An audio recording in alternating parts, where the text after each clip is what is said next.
The opinions expressed by the host and guests on Where Did the Road Go are their own and do not represent those of WVBR or its management. Our aim is to explore the fringe, lost civilizations, alternative science, the paranormal, and much more. Join us on the web at wheredidtheroadgo.com, where you can send us questions for our live or future guests via email or the live chat room. And remember to subscribe to us on iTunes. And now welcome to this week's edition of Where Did the Road Go? And I'm your host, Soraya, as always. And with us this week, we have Alex, and I don't want to butcher your last name, so why don't you tell us what it is? It's Tsakiris. Tsakiris. That's what I was going to say. Yeah, you would have had it. I just didn't want to, get it wrong. And Alex, you're out in California at the moment, right? I am, yeah. We're outside of San Diego. Okay, and you do your own podcast called Skeptiko. Yes, Skeptiko. With a K. Skeptiko with a K. My road led to Skeptiko, so, yeah. All right, and how long have you been doing that? Oh, about 6 years. Okay, why the K instead of a C? Well, the original Skeptikos were these group of guys, Greek philosophers, that questioned everything and worked really hard to never come to any conclusions, but just kept searching for the questions. So the original way it's spelled is with a K, so there you go. Nice. Skeptikos. Nice. And I think it would be great if more skeptics actually kept to that idea rather than just being debunkers. Well, it is kind of hard because they have co-opted that word, haven't they? And yeah. It has a definite meaning that's different from the original meaning, and I sometimes get into that with people. Well, what's a true skeptic, and you're not a skeptic, and all that stuff. So it's a funny world we live in. It seems like skeptic a lot of times nowadays, not always, but a lot of times means you toe the mainstream line. Oh, that's so true, Soraya.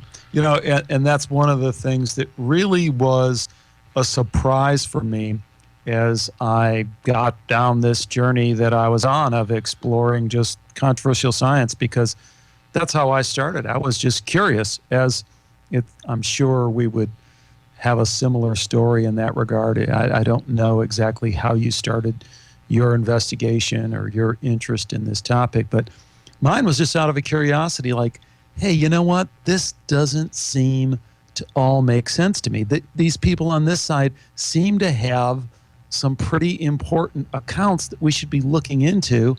And why are these people, they seem to be dismissing it without really looking at it all the way. Let me hear both sides and make up my own mind. So that's where I started from. And I fully expected a real debate, a debate on the science, a debate on the facts. And I really didn't find that with the skeptics. I was surprised to find them really lacking. I mean, kind of swimming in the shallow end of the pool, more or less. They do really good with the fundamentalist Christian types, and those folks make them look like shining stars. But when you get past that and you get into really some of the more hardcore science, they don't do so well. I also find that there are some people out there who can't understand how you can be, say, spiritual without being religious. And to me, they're very different things. Yes. Well, I think, and, I've gotten in a little bit of hot water, if you will, on my show, because I kind of am no holds barred on the religious front either, in that, I think we really have to dig into that with the best tools that we have, archaeology, history, and just reason and common sense, and say, does that story, does that narrative really make sense? And how does some of this stuff that we explore about consciousness, what does that say about some of these religious beliefs? We've spent quite a bit of time looking at near-death experience, and I've been lucky. I've had on my show probably 5 or 6 of the top near-death experience researchers in the world. I mean, real researchers, PhDs, MDs, smart folks who've published in peer-reviewed journals, done the right work. And I got to tell you, when you take that data and you try and put it through some of these religious prisms, and you confront some of these religious folks with it. I mean, I had a great interview with a guy I really like, Gary Habermas, written over 30 books, Christian scholar, and teaches at a major Christian university. And here's a guy who's familiar with this near-death experience science, which I'm sure so many of your listeners there are familiar with as well. But it really provides very, very compelling data suggesting that consciousness does survive death. So I put this to my Christian buddy, Gary Habermas, and he was willing to go, it was predictable, he was willing to go up to the point of saying, gee, that does seem to be suggestive that science has it wrong and that we do survive death, but I'm not willing to accept the rest of it, which suggests that, hey, you know, we might have other lives and we have these other things that conflict with Christian dogma. So, you know, this is tough, this road that we try and walk, and I think you're walking it the same way from the bit I've been exposed to your show, which I really like, by the way. Well, thank you. You know, when you let everybody on the table, it's kind of no holds barred, and a lot of people kind of get their nose turned a little bit if they're not willing to totally be open to wherever the data leads, and that's where I think you have to go. And that's it exactly. I mean, you can't just ignore that which you don't like, that doesn't fit your belief system, not if you're being honest with yourself anyway.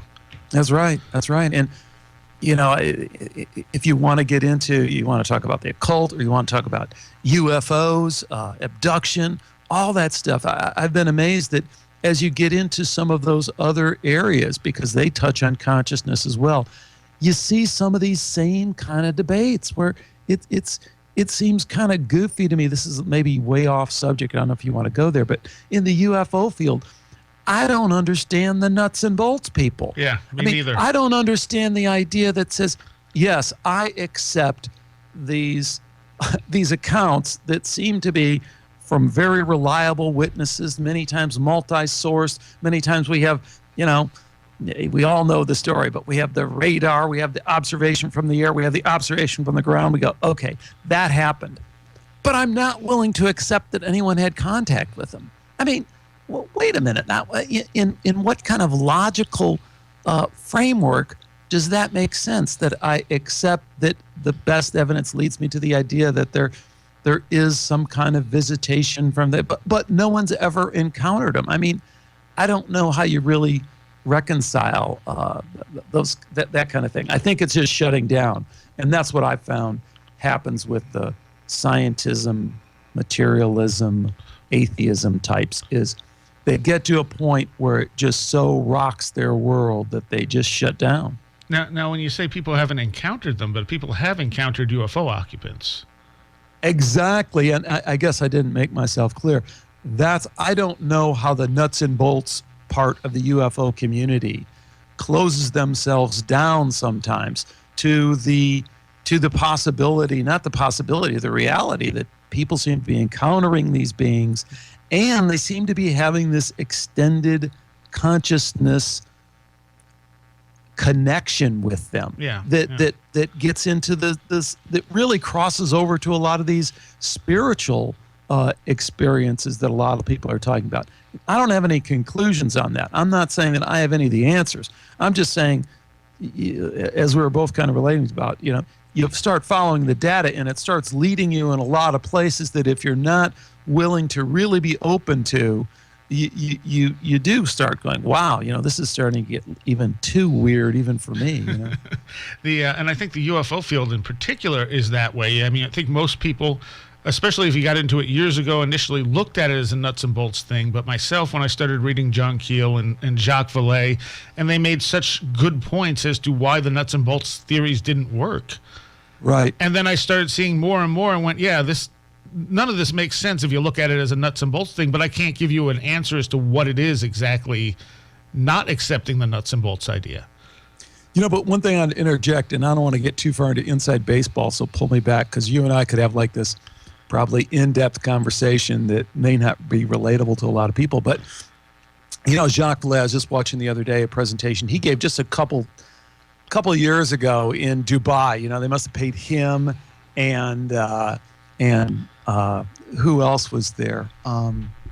Stanton Friedman, and they had a couple other, just big name guys. And it was interesting to note that Vallée was very up to date on the nuts and bolts kind of thing, on some of that phenomena. So I think sometimes I hear people in the UFO community have kind of, I think, misunderstood some of what Vallée is saying. And not that he has it all right either, but No. I mean, I think it's a broad spectrum that he's looking at. So yes, we have to look at, physical phenomena, and we have to look at, spiritual phenomena or extended consciousness phenomena.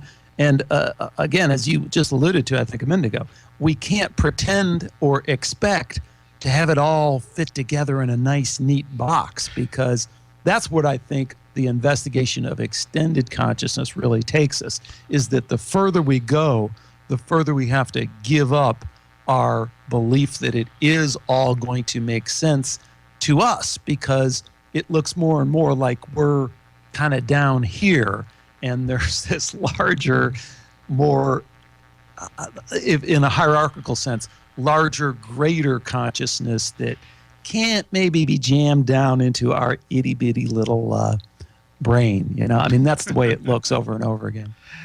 Yeah, I could see that. The thing is, the more you look at the UFO phenomena, the weirder it gets. Like, if you don't exclude data, you get the high strangeness accounts that are just so weird, so out there that you're going, okay, if this is real, it really just throws everything out the window. Right. And then you have to look at things like consciousness. What's happening to someone in that consciousness realm, as opposed to a material realm, that then it starts to possibly fit in a little bit better. Right. And, just to bring it down, maybe to ground it for people in a way that they can understand it, because sometimes when you throw out this consciousness thing, people are like, what do you mean consciousness? You mean like consciousness and subconsciousness? And it's like, well, and what I think you're alluding to is take this near-death experience phenomena again. So the way it's typically studied is, or I shouldn't say typically studied, because it's studied across the board. The phenomena happens all over the place. People will have a drowning and they may have a near-death experience. Or they may be on a plane and just be very afraid that the plane is going to go down, and they might have this near-death experience. But the way that it's typically studied scientifically, academically, is in cardiac arrest wards. And the reason for that is because we can eliminate or control to a certain extent the physiology of the patient. In other words, when you, I don't want to say when you, if I were to have cardiac arrest right now, we know that within 10 to 15 seconds, my brain is flatlined. And sometimes you'll hear skeptics and they'll kind of want to wrestle that point. It's like, no, just go. I had to go and interview a world-renowned EEG expert, and he said, yeah, of course. And we've done all these medical experiments, both with animals and humans. Yes, that's what happens when your heart stops. 10 to 15 seconds later, your brain is flatline EEG. Well, in that state, we have no way of explaining how you could have any memory formation, how you could have any conscious experience, how you could have any experience when your brain is flatlined. And yet, consistently, over and over again, across culture, across time, that's what we're hearing, is that people, after their brain is severely compromised, are having this conscious experience. Now, to bring it back to what we were just talking about, Soraya, as it relates to this high strangeness. So you go, oh, wow, that's mind-blowing. People have near-death experience. Tell us what their experience was, because that's what everyone wants to know, right? It's like, was it heaven? What was it like? And there's some of that. But the kind of dirty little secret is when you really dig into those accounts, they're all over the place. Yeah. There's all sorts of high strangeness. There's this guy flying on the wing of a butterfly and seeing it from this perspective, and this other guy is, it's none of that. It's just this vast geometric shape that's spinning around and doing that. And one guy's meeting Jesus, and one woman over here is meeting Buddha, even though she was Christian. It's just as strange as you could possibly imagine. So those are the kind of things I think that you and I are talking about in terms of when you get into extended human consciousness. And it's not just near-death experience. It's all other kinds of experiences. Hey, it's, somebody has a Kundalini experience, or somebody has a psychedelic experience. The people that go and do ayahuasca or, other psychoactive drugs, again, there's just a wide variety of experiences in this extended consciousness realm that we can't boil it all down and say, oh, this is what it means. It just becomes very strange, right? Isn't that what you're saying too? Yeah. Yeah, in a sense, yeah.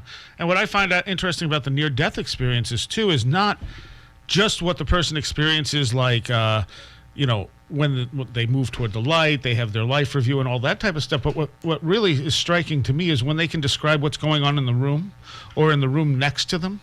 And they can do so in such detail that they couldn't have been able to do it unless they could see what was going on. And I know there was at least one doctor who had done research. He was a heart doctor, and I can't remember his name for the life of me. But he did. Is it Pim van Lommel, the guy in the Netherlands? Know. It might have been, but he did a control. So he gave every patient he had a questionnaire, whether they had a near-death experience or not. And they found the people who didn't have near-death experiences were so far off on what they thought was going on during the experience, during the surgery, whereas the people who were having near-death experiences and could see down into the room were dead on, down to little details they couldn't possibly have known. Yeah, that's, there's actually a couple people that have done that work, and one of them is Dr. Penny Sartori in the UK, and I've actually had her on Skeptiko, and she's a great guest and really a very, very nice person, a bright person, very smart.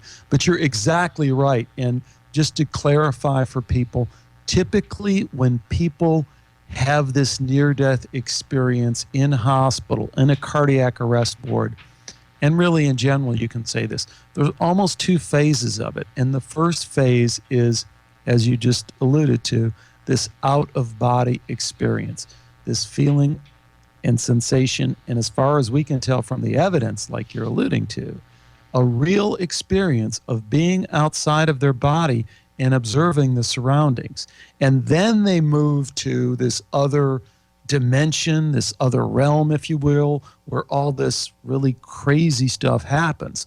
But in that first part, they have done some fascinating experiments, and one that I think I've just touched on so many times because it's the one that you just mentioned, is they said, okay, look, the resuscitation process, when they're pounded on the chest and maybe giving them the electrodes and stuff like that. Now, keep in mind, in hospital today, and this is confirmed by one of the top cardiologists in the world, a guy named Dr. Pim van Lommel, but anyone who's in that, he's studied it in depth, but anyone who's in that situation will tell you that resuscitation process doesn't happen at least 1 minute, typically 2 minutes after that person's heart has stopped. So again, there is no chance that there is any brain activity during that resuscitation process, okay? So what they did is exactly what you said. They said, let's use that as the point at which we're going to measure how accurately people can bring back this evidential information and see if they can tell us what the resuscitation was like, and they'll say what color the paddles were on the cart or what color the cart was or, all this stuff. And what they found is that the people who did not have a near-death experience, and they said, well, I didn't have a near-death experience. I didn't see anything. And they say, okay, anyway, tell me what you think happened during resuscitation. And they go, okay, yeah, I'll tell you what I think happened. And they'll recount, more or less like what they saw on the TV show. And right. It's not at all accurate. And then they'll ask that same question, that series of questions, to people who do report having a near-death experience. And they're significantly, again, this is peer-reviewed stuff. So they do good science, they do good statistics, they come up with good measures, and it's highly more accurate, in a statistically significant way. It's much more likely that they're able to recall their resuscitation event than people who did not have a near-death experience. It's very compelling research, and not talked about enough either. And I know there are some places, I think it was in the UK, it might be in the US as well, where they had put way up on top of the ceiling, they would put signs that they wanted to see if people could read. And I don't think anyone's ever read them, but I also wonder if that's because that's not something they're focusing on. Well, the guy who did that, and he's still doing that research, is a gentleman named Dr. Sam Parnia. And he's, again, quite a brilliant guy. And was with Cornell and is now with another university. I think in a university out there in New York, actually. Well, we're like 2 minutes from Cornell. That's where he used to practice, and he actually started this work. It's called the Aware Project. He started it there. He's been on Skeptiko. You can listen to the interview with him. I gave him a pretty hard time on this exact point because he started this research with Dr. Penny Sartori and Dr. Peter Fenwick, both in the UK. And they're still colleagues. And he's a great guy, Sam Parnia. He really is. And he's done brilliant research. Very, very smart guy.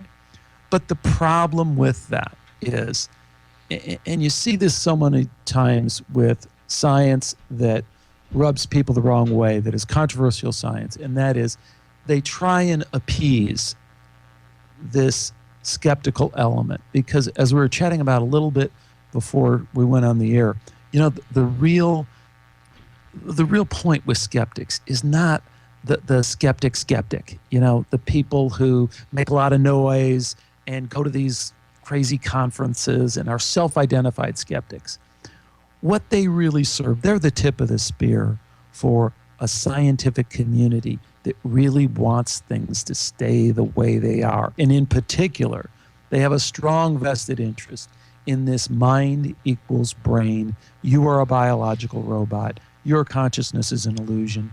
That's the standard line, and they want to hold to it. So I think a lot of times what folks wind up doing, and I think this happened to Dr. Parnia a little bit, is designing these quote-unquote ironclad experiments that can get, will finally put us over the edge. And what they don't realize is that's not the game. You're never going to get enough evidence. And here's the problem with the AWARE study. Right off the bat, if you say you're going to be in a near-death scenario and you're going to put objects up on the ceiling, which is what they did. They basically, if you imagine a light that's suspended from the ceiling, we're going to put it on the top of the light so that no one down here can see it. But if you're floating up on the top of the room, then you could see it. Mm-hmm. Well, the problem with that is you have to go no further than read the near-death experience accounts, the accounts from these people. They don't always float up above their body. Sometimes they're to the side of the body. Sometimes they're down, at the feet of the body. They're just sometimes not in position to see that. So from that standpoint, it doesn't work.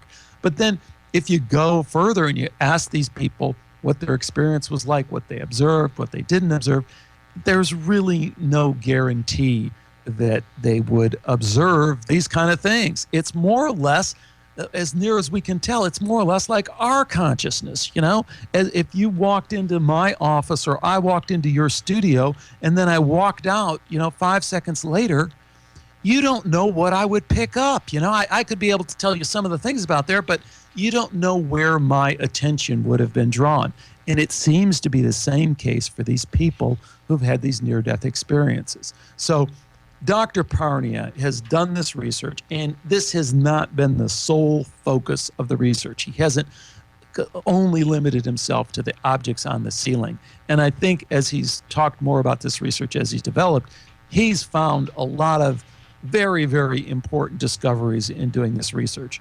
But I don't think that's going to be one of the things that's going to come out of it is, a significant number of people will say, yeah, I was floating up on the ceiling and I saw the sign up there and here's what it said, Yeah, I think there's more important issues to you when you find yourself looking down at your own body. Yeah.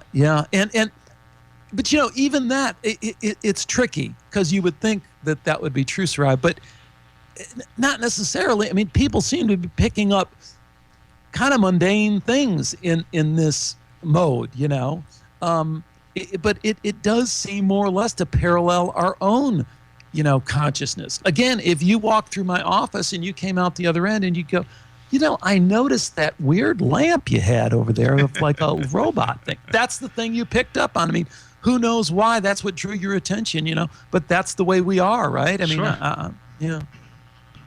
Okay. Well, now Sam Parnia, is he the one who was also trying to do resuscitations from like someone who's been dead for an hour or something like that? I'm sorry, you broke up a little bit on there. The Skype must have dropped. Dr. Parnia, he's the one that was trying to resuscitate people from like longer terms of death? Yeah, well, he is a world-renowned expert in resuscitation. And I think that what's really interesting about his work is he really starts at, well, I was going to say he starts at the beginning, but he really starts at the end. He starts at, what is death, and how that understanding we have of death, even in a conventional sense, has been dramatically redefined in our lifetime. It's easy to forget that this idea of resuscitating, at least to the scale that we do it now in terms of bringing people back, is really a rather recent phenomenon. I mean, it's been around for 30, 40 years, but right. it's really rather recent. So it creates a lot of questions, a lot of research questions, a lot of moral, ethical questions. And to his credit, he's someone who's really tried to put his arms around the whole thing and some of those larger questions. So he's quite an interesting guy to investigate, Dr. Sam Parnia. Okay. One of the things that always strikes me about near-death experiences is, why do you think it is that not everyone has them?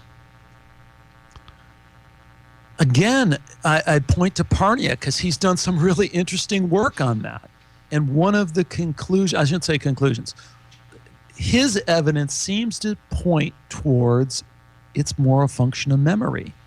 And again, it would relate back to this point of, we shouldn't be too enamored with our little mind-brain thing that we have going on here in this planet, because it is flawed, and it seems to be not so perfect even in these extraordinary situations. So what he's found that points in that direction is that if they can get to people very quickly after they come to, after they've recovered from their cardiac arrest, the incidence of near-death experience recall shoots up dramatically. And I always wondered that. I wondered if it was kind of like a dream, where a dream is an altered state of consciousness. You come back, it doesn't always stick with you. Exactly. I actually exactly. I have the exact same thought, and I think the parallel there is meaningful and it's important, and I think it also relates in a way, a discovery that I kind of stumbled across is, the whole phenomena of lucid dreaming. Mm-hmm. Have you ever had a lucid dream? All the time. Oh, see, that's pretty cool. Now that suggests that you have maybe that you're open to some of this extended human consciousness thing. So have you had a lot of paranormal experiences? Yeah, quite a lot. Oh, okay. All right. See, there you go. Well, there's a high correlation there, right? A lot of people who have this ability to lucid dream have psychic abilities, have this ability sometimes to leave their body and do these other things. Mm-hmm. And for folks who don't know, and your listeners probably do, a lucid dream is nothing more than having a dream and being aware in the dream that you're dreaming. And you kind of have this observer-object relationship where you can make your dream kind of do what you want it to do. And what I've discovered in my investigation on this, and now I have a lucid dreamer that I'm talking to here, so I can bounce this idea off of you and we'll see what you think. Okay. But I think the function of lucid dreaming has more to do with memory than it has to do with a different kind of dream, in that I think a lot of our dreams are lucid dreams, but we don't have the memory to remember that the dream was lucid, to remember that we were in somewhat of a bit of control. Because the other thing about lucid dreams, and you back me up on this, there's a degree. And some of the dreams, because I've had a few lucid dreams, more than a few, but not probably as regular as you, but some of the dreams are incredibly lucid, where you're totally in control. Yeah. Some of the dreams less so, Yep. where there's an awareness of that it's a dream, and you kind of see things happening as you think about them, then they happen in your dream. And what I've discovered, and through talking to other people, is that part of that process is then just remembering that that process was occurring. Because sometimes I know for myself, I'll remember the dream, and then I'll remember, if I do it right away, that I was controlling to a certain extent how that dream moved. And I've also had dreams that started out as perfectly normal dreams, and then let's say I die. And when I die, I suddenly take over as a lucid dream and went, well, that sucked. I'm going to go back to before I died and choose a different option. So it just becomes lucid at that point. Yes. So. Which, again, relates back to our conversation when we were saying about how high strangeness, It's when we start dealing with these fringes of what we understand about consciousness, it forces us to kind of be open or shut down to a lot of stuff that's just out there and is compelling in terms of its evidence. What do you think about the idea that DMT is part of what's causing these near-death experiences? Well, there's just no evidence for it. They've investigated it thoroughly. Probably the guy who's looked at it more conclusively than anyone else is Dr. Bruce Grayson at the University of Virginia. There's just no evidence for it. I thought there had been a study that showed there was a release of DMT. Oh, well, I think that there's that may be the case. They have the way that the skeptical mainstream science community has attacked the larger phenomena of near-death experience is to, again, it's a familiar strategy, but it's kind of the divide and conquer thing, So they'll kind of chip this part away, and they'll say, oh, look, the one that just hit recently that relates a little bit to the DMT thing, not directly but indirectly, is a guy, I forget where he was, this researcher discovered an electrical discharge in the brain when the neurons actually died. And they discovered it in rats. And I had a gentleman on in the show, Dr. Lakmer Chawla, who discovered it in human beings. And it caused quite a stir, and it gets trumpeted by the skeptical scientific media, and it's just, you'll see it everywhere. You see it National Geographic, NBC, all the things. Now, one might ask, based on our conversation, well, gee, that's wonderful. How does that explain someone being outside of their body, hearing a conversation down the hall? Well, it doesn't. How does it explain the continuity of experience, right? So these near-death experiencers will tell you, oh, I remember being shot and stabbed. Then I was outside of my body I was in the ambulance driving, and it was really weird because I was above my body as they wheeled me in, and then they started resuscitating me, and then I went up and traveled, Now, how would you jam that back into a 5-second discharge of electrical activity of a dying brain? It's absolutely silly. It's just ridiculous. And why someone would advance that without that it'd just be, it's such a ridiculous claim. But yet, there it is. There you have it. Same is true with the release of DMT. You have this continuity of experience for these people. A lot of times it's going on for, a half hour, and it's before, if we open it up to the larger experience, not just cardiac arrest, like the account that I told you is one that I investigated. This woman actually interviewed her.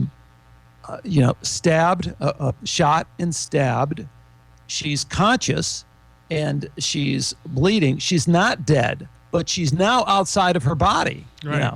Okay, so this whole thing is happening, and she's on the way to the hospital. Again, all we need is one case, right, Soraya? It's the black swan thing. Yep. All we need is one case. So you have to explain DMT fitting into that scenario and explaining that scenario, or that theory has to be thrown aside. And what you'll hear skeptics say, and I interviewed Dr. Steve Novella, Yale University neurologist, just hardcore skeptic, and it's brutal how silly these arguments are. But what he'll tell you is, hey, you know what? What we're finding is that it's a variety of different things that are happening.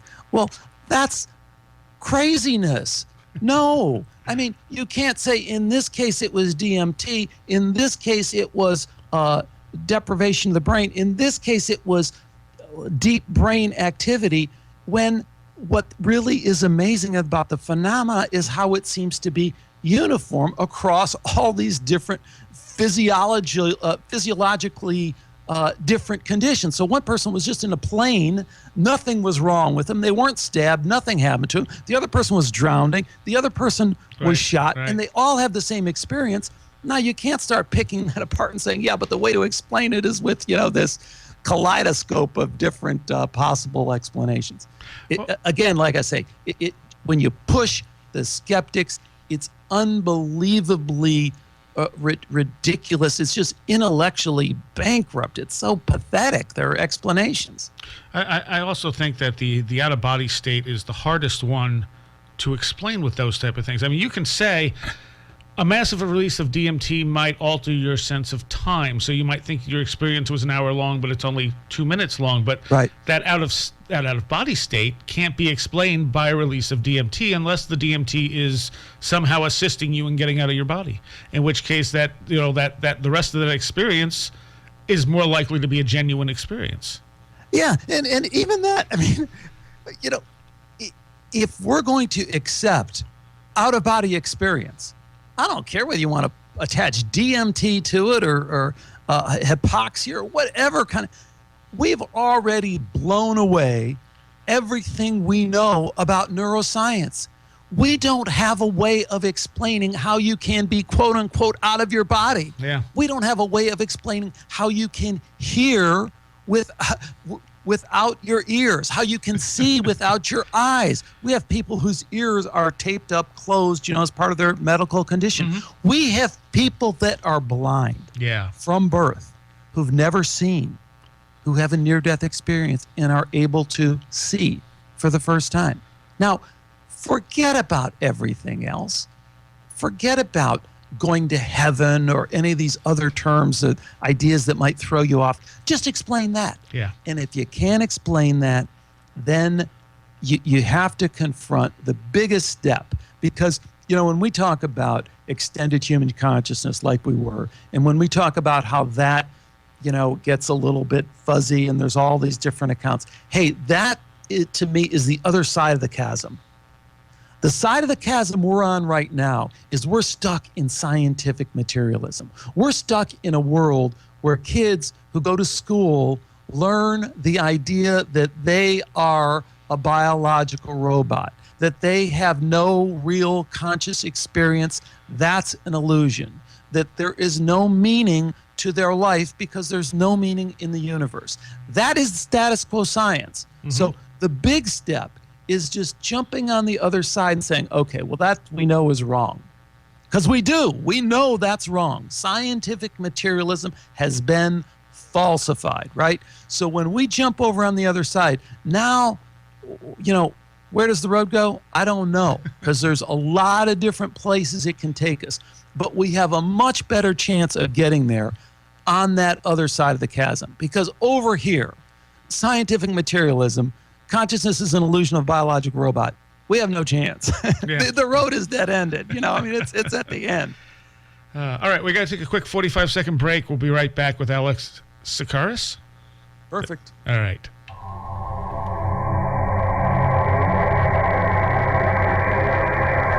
The opinions expressed by the host and guests on Where Did the Road Go are their own and do not represent those of WVBR or its management. Join us on the web at wheredidtheroadgo.com, where you can send us questions for our live guests via email or the live chat room. You can also check out our upcoming schedule, blog, links section, book reviews, videos, and links to our Twitter, Facebook, iTunes, and much more. That's wheredidtheroadgo.com. And we're talking tonight with Alex Tsakiris of Skeptiko. and that's with a K. And it is an excellent podcast that deals with all manner of things relating to consciousness. And you still there, Alex? Sure am, Sarai, right. Yes. There have been two books over the years that really just kind of altered the way I viewed things. And the first one was Kenneth Ring's Omega Project, which I'm guessing you're probably familiar with. Right. Based kind of on maybe not as familiar as you are, but certainly familiar with it. Well, he compared people who had UFO experiences and people who had near-death experiences, and found an amazing amount of similarities in the after effects. Mm-hmm. And also compared it, of course, to a control group that didn't have any of these experiences and found that they were very, very different, that there was something definitely going on. These people were having a life-changing experience, and even though on the surface it looked like a different experience, it was having the same after effects. And that threw me because at the time I was still looking at UFOs as a material, nuts and bolts, extraterrestrial sort of thing. And looking at that, it's like, well, how is that possible? How could it be material and have the same after effects as a near-death experience? It's an interesting question, an interesting area. I don't know if you're aware of this, but I did a series of interviews recently with UFO abduction researcher Dr. David Jacobs and UFO abduction researcher Mary Rodwell, who is in Australia, has done a lot of hypnotic regressions in the same way that Dr. Jacobs has. And to a certain extent, I was drilling into some of the same questions that you have, and that is, how are we to understand the abduction experience, in particular, the fact that a lot of people are saying that it is transformative spiritually. Right. And we have this other camp represented by Dr. David Jacobs, who says, no, you're fooling yourself. That's the old John Mack, former Harvard University psychologist who back in the 90s, started investigating this, and through his very substantial credentials and reputation, and here's a Pulitzer Prize winner saying, wow, I've investigated this. This is not crazy. I thought I should just be able to dismiss this out of hand, but as everything I know as a psychiatrist tells me that these people have had a traumatic experience, and I have to take their experience at face value. So anyways, here we have these two camps. We have this one camp saying these are transformative spiritual experiences, and that we should look at them the way that Dr. Ring is talking about, as how do they relate to near-death experiences? How do they relate to other transformative spiritual experiences, be they religious or whatever? And then you got this other camp who says, no, you have to look at these as abductions, as criminal deeds carried out by these others who have this desire to control and have this agenda, which we can't fully understand, but we should be very leery of. So I spent quite a few shows on that, and I don't know, before I say too much more, where do you come down on that, Sarai? Do you have any clear... Yeah. I think even the negative experiences eventually resolve themselves into more positive ones as long as you don't fight them. I don't think they are exactly what they seem. I did hear the latest shows you did with both Jacobs and Barry. Don't really agree with either of them. I have a lot of issues, actually, with the way David Jacobs conducts his work, because he's so sure he is right about everything and he knows exactly what's going on, that I think he's doing more damage to these people. Well, I understand where you're coming from there.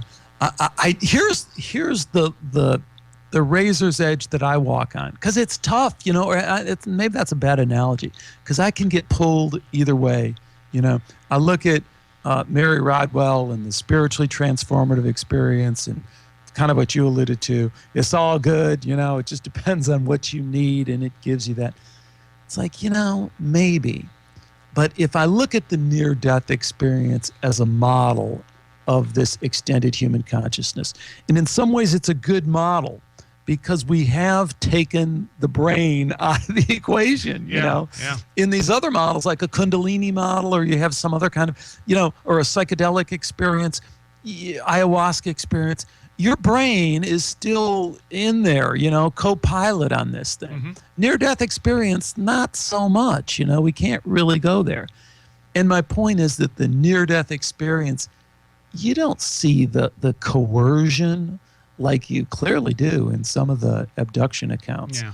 You don't see some of the other just kind of creepy stuff that's happening that, even if you say, oh, it's all for your own good or it resolves itself eventually, there's definitely a difference there. There's a different tone. And I don't know how it all fits together. I don't know if there's a hierarchy and some of these abduction experiences are from beings or consciousness thingies that are somewhere between the higher consciousness, and they're just kind of like the medium consciousness, and they're a lot. I kind of lean towards the working hypothesis that they're a lot more like us than we sometimes think. Oh, sure. And that maybe they're not as spiritually advanced as we might like to think, or maybe even as technologically advanced. I mean, who's to say they're, that far ahead? I mean, they may just be a couple of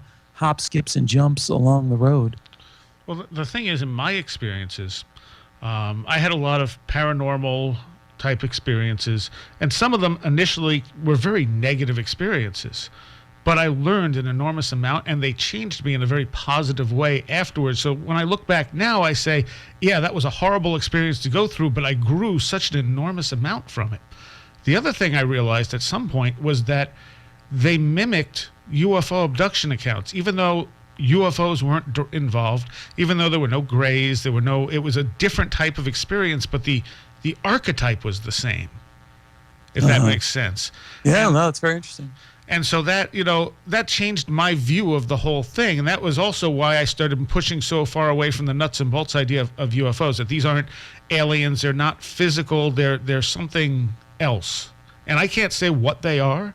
I just know that from all my experiences, both positive and negative, I look back on it all and say, well, in the end, it was all a positive experience. They were all growing experiences. Yeah, I hear you. So I think outlook is part of it. I think it's a big part of it, because I think sometimes this gives you back what you expect. Yeah, and or what you need, or whatever. Yeah, it all gets very spiritual very quick too. Which is the other thing that makes people feel uncomfortable, because you do have to jam it into some kind of spiritual framework, because our ordinary understanding of how things are and how things operate is blown away. So, yeah. What do you think of Jane Roberts? Refresh my memory. Seth, the Seth material. Oh, the Seth material. I think it's intriguing. It's inspiring. At the same time, I'm just really leery of channeled work. I don't know what the vehicle is. I know some of it is phenomenal. I know some of it doesn't seem to be a very high quality. I just haven't gone there because of that. I like to stick to stuff that can be investigated scientifically, because really at the end of the day, the tools and methods of science, we may just be playing a game. Hey, scratch that. We are playing a game. We're playing this little consensus reality game, because as we say, we know it's not really like this. It's not real in the way we think it's real. Science, basic science is telling us that. Quantum physics says that conclusively. And right. You've all heard it so many times. Your desk is not your desk. I'm pounding on my desk. It's 99.99999% nothing. Yep. How is there anything there? We don't understand it. All that stuff. So, but we play this game, and we play it hard. The consensus reality game, that we really have a desk, that we really have these, we can make sense. We have this logic, and we have this reason. And if we're going to play that game, the best tools we have are these methods of science, of investigation, that allows us to remove ourselves from our bias. I don't know how you get there with channeled material. I think it's a lot more difficult. I think, and I also think, as I alluded to before, hey, the big step for me, and the step that I like to visit for myself and also for the people who listen to Skeptiko is that leap across the chasm from materialism, from science, status quo, to what lies beyond. And I think then I'm open to, I'm open to Seth. I'm open to hearing, that. I'm open to, people who talk to God or talk to Jesus, talk to all that stuff. I want to hear all that. But there's a side of me, the Skeptiko side of me, that wants to bring it back and say, okay, but now let's play this other game here. Let's compare that to archaeology. Let's compare that to history. Let's compare that to all this other stuff. Well, and here's the thing. I feel the same way about channeling, even more so in the past than I do now. But I literally picked up a Seth book for like $1 at some used bookstore. And I thought, well, this will be good for a laugh at some point, because I just really had no respect for channeling whatsoever. And for the most part, I still don't. I find a lot of it to be very empty. It sounds nice, but it doesn't really have any substantial data to it. And I was researching near-death experiences, probably late 90s or so, and I kept seeing these pages that would be filled with scientific data, followed by mentioning Seth. And I was like, why is it always Seth? And so I finally picked up the book and read through it and was actually pretty astounded by the amount of detail that was in the book. It wasn't like other channeled material. And one of the things Seth talks about is what happens when you die. And he talks about how some people, when they die, they stick with their body. And other people, before they're dead, actually leave their body. And this came right on the tail of looking at near-death research, where they were saying, well, the same heart doctor was saying, well, some people were having near-death experiences who didn't die, but other people who did die didn't have near-death experiences. And I thought, well, that's interesting. Maybe this Seth material actually is onto something here, because it does seem to correlate. Oh, totally. I agree with you. And I think there's many, as we both know, examples of channeled material. I mean, you look at that Edgar Cayce stuff way back then. Yeah. I mean, there's just gems out of that. And there's so many. There's, what's the other one I was just thinking of a minute ago? I forget. Conversations with God, was a really popular book. But you read that, it's got some amazing, brilliant, inspiring insights, all channeled material. So I don't dismiss it. I just am a little bit frustrated that I can't really wrestle it to the ground. I mean, you give me an NDE study and I can say, well, gee, did you compare this to this? What about this? What about this? With Seth, we don't know where the edges are. We don't know what doesn't really fit. Yeah. Well, I think in difference to a lot of channeled material, there was a lot of detail there. There was a lot of specific information which you don't find in channeled material, and that's why the only thing that really stands out to me about it. Because you get so much of it, like Ramtha was what, a Atlantean warrior prince or something like that, and Seth was just his incarnations were all regular people. And Jane Roberts didn't know if what she was doing was actually channeling another entity or if it was somehow coming from her subconscious. And she was very upfront about that. And I always kind of respected that. Yeah, I've seen, and anyone can check out, and I'm sure you have some of the YouTube videos with actually videotapes of her. Yeah. And talk about a high strangeness. I mean, it's a trip, man. I mean, it's hard for me to watch, honestly. It is. Because it looks so freaking fake. Yeah. Yeah. Which is, the other element of this, which again throws people for a loop, in that the fakers are copying the authentic experiences, and that's why it all looks fake. And I'm not saying that Seth is authentic or not. It certainly looks authentic. I lean towards that as you do. I think if any of them are, that's your best candidate. Yeah. But yeah, you're right. That's exactly what happens. Is they copy the genuine accounts. And that's also a thing with UFO accounts. When the UFO account seems too perfect, when the video seems too perfect, it's kind of like, okay, you know what? Most UFO accounts don't actually lay out this perfectly. Yeah, exactly. My kids are they know that I'm interested in this stuff, and they're interested in it too. Hell, everyone's interested in this stuff if they're honest about it. But when my kids will show me, UFO videos on YouTube, all they have to do is take one glance and say, nope, too good, it's not real. Now you got lights, just a little dot in the sky that's, juggling around there. Oh, well, you have to investigate that one because it's so crappy that it has the potential. It's past the first test. Yeah, because it's hard to shoot stuff like that in the sky. You're generally not going to get a good video. We don't have cameras that are made to shoot stuff like that. So you're going to get a shaky, blurry light, especially at night.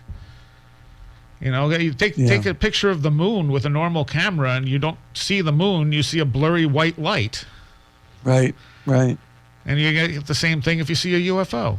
And then people say, oh, those are crappy. That was just something else. And it's like, okay, what was it? You know, what moves like that? Yeah, well, the night vision glasses have really taken that whole thing to another level. I think there's some pretty compelling stuff out there, too. True. Yeah. I'm also fascinated by the stuff that picks up infrared and will pick up stuff you can't see with your naked eye. Yeah. Mm-hmm. I know there's been a number of different projects done. Andrew Collins did one in his book Alien Energy where they took a lot of infrared photos and would pick up, like, stuff just floating around that you couldn't see with your naked eye. I know there was a police camera footage from a helicopter of an object following the helicopter that they couldn't see, and it was freaking them out. Wow, I didn't see that. See, we like the nuts and bolts stuff. We can play that game. Well, it doesn't mean it's nuts and bolts. It's just, in fact, the fact that you can't see it actually leans away from the nuts and bolts idea. It's true, but then again, it's not in the pure consciousness realm. Oh, true. Either. Yeah. Oh, definitely. I guess when I say nuts and bolts, I think extraterrestrial. And I don't necessarily think these things are extraterrestrial. I think they're here with us. Well, I don't limit the possibility that they're extraterrestrial either. I mean, there's a lot of accounts that directly say that, and I don't know what you do with that. Again, it's all open to being explored, but there's enough accounts that makes me kind of lean towards that being, you know, a real possibility too. It's certainly a possibility. I mean, but you also see a big trickster element running through it as well. I don't know what to make of the trickster thing. I mean, I think there's some of that rings true, and then there's some of it that seems just as forced as everything else. You know, I mean, the trickster in what sense? I mean, we're all tricksters, you know. I mean, it becomes meaningless at some point. So, yeah, I don't really know how far I go with the trickster. It seems that they will give accurate information to a point. You know, John Keel did a lot with that, too. I'm not sure how much of Keel's work you're familiar with, but... Yeah, a little bit. He would show that, you know, they would make predictions, and these predictions would all come true, and then suddenly they'd just stop. You know, and suddenly they'd be completely inaccurate as soon as that person started to, you know, really ride high on the fact that they were getting secret information. Suddenly they'd be given wrong information. And to me, that's a trickster type of an element, you know. Well, see, I was just about to say. So we can start with the same set of facts, and then we can come to a different conclusion. Is that, you know, we don't know what the end game was, what the motivation is. We know what happened, but we just don't know if that was a trickster element, if it was a disinformation element, if there was, you know, some alternative reality that played out some other way. I mean, you can get really crazy with it. True. I don't know. But where I'm uncomfortable with is then we start, you know, as Hansen has done, we start, there's been this trickster element in every culture, and, you know, here they are in the Native Americans, and here they are in the Amazonian, and it's the coyote, and it's this, and it sounds like, you know, all that just starts getting a little bit tenuous in terms of these links, in terms of that relates to this. It's like, yeah, maybe, but you haven't convinced me. Okay. All right. That's fair. You're on WVBR FM Ithaca. This is Where the Road Go. We're talking to Alex Tsakiris, at least for a couple more minutes here. And I did want to talk to you about your dealings with some of the skeptics you've had on your show. And the one I heard was with the armchair skeptic. And if I remember right, you were going to have him on 2 shows. The first one, you were just going to discuss what you wanted to cover with him and then give him time to go research the data and come back and then have a debate with you on it. And he just refused to come back, didn't he? Yeah, that was the atheist guy again. What's his... I don't remember his name, but wasn't he it was something armchair atheist or... Not the armchair atheist. It was, oh gosh. We'll have to look it up. It was one of your more recent shows. Yeah, no, I remember the show. Yeah. I've had a lot of interviews with atheists, and I have a policy, Soraya, of anytime, anywhere kind of thing. So anyone who has written a book or two or has any kind of prominence in the atheist or skeptical community is welcome, encouraged. If you're out there, please come. Let's dialogue. Let's converse on these topics. Atheism is silly at its core because it's built on this scientific materialism. A lot of atheists will rebel against that and say, no, we're not. We don't have any beliefs. We just believe not in God. It's like, no. What you believe is that life is meaningless, and you believe that consciousness is an illusion and that we are biological robots. The science doesn't support that. So you can go, and I've had Oxford philosopher Dr. Stephen Law, debated that with him. The Debunking Christianity, John Loftus. The Thinking Atheist, I think, is that was it. Yes, that was it. Debated him, although he just ducked. They all duck and run for cover pretty quick. But yeah, it's an interesting dynamic. And I thought your the way you set it up was completely fair by basically laying out what you wanted to talk about in one show, and then giving him the time to go and research it and look this stuff up so he could mount a defense, basically, and he still didn't take you up on it.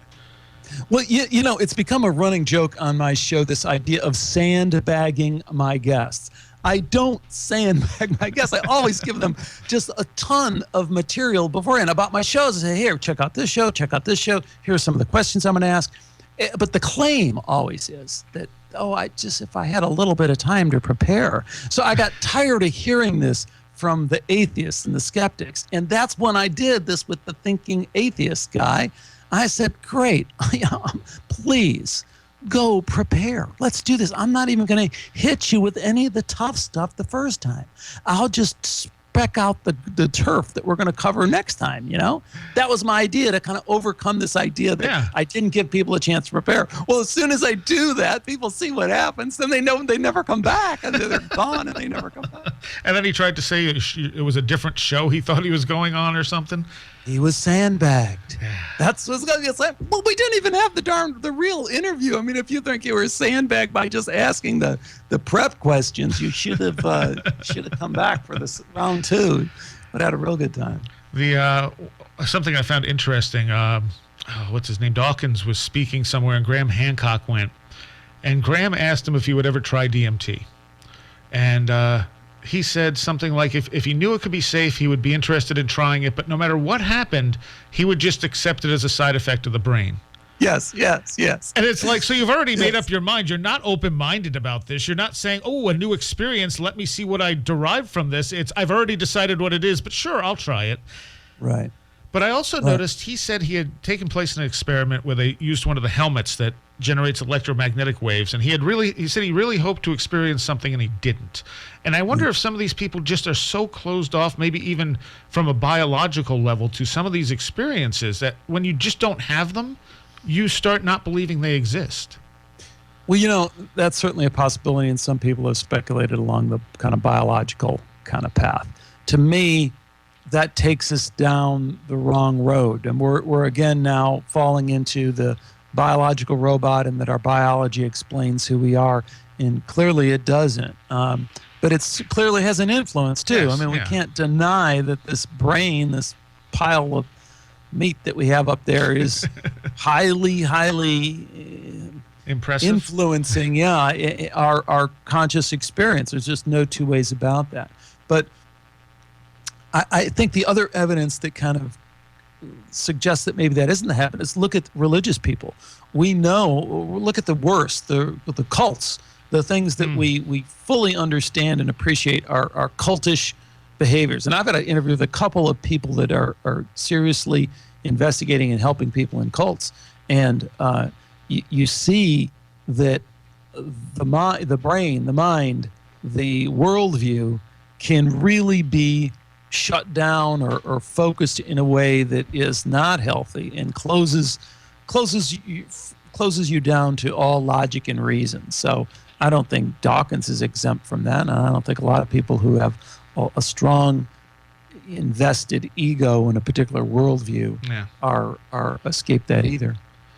All right. Well, tell people where they can check out your show. Well, it's skeptiko.com, Skeptiko, as you mentioned. If you just Google Alex NDE or any of these, it's pretty easy to find. It's pretty searchable, and you'll find me if you're halfway interested in looking. And how long have you been doing it? 6 or 7 years. Okay. Are all your shows archived or just recent ones? All of them out there, all of them for free, full show for free. Transcripts on 90% of them. Some of them I didn't go out there and get the transcripts done, but most of them I do. I didn't realize that. And I'm rolling it all into a book, too, that I'm going to... Really? Any idea when that might come out? Later this year. I'm not sure. I'd say I'm shooting for this summer, but I don't know. I know how that goes. All right. Well, I thank you so much for taking some time to talk to us. And I definitely recommend people check out your podcast. It's definitely one of my favorites. And you do explore a lot of interesting stuff with a lot of interesting people. Thank you so much, Sarai, and for the invitation and turning me on to your show. So it's now in my iPod and regular rotation too. And what I love about the way you've archived your show and my show is that I can pick and choose. I mean, not all your topics fit my interests, but some of the ones you do are just you do excellent interviews. So when the topic is something I'm interested in, I'm definitely plugging in, man. I'm churning through a lot of your old shows. Great. I'm glad you're enjoying them. All right. For those listening live, The Last Exit for the Lost is up next. Thank you, Alex, and maybe we'll have you back at some point, especially after you put that book out. Okay, you bet. All right. Here's some Psyche Corporation to take you out.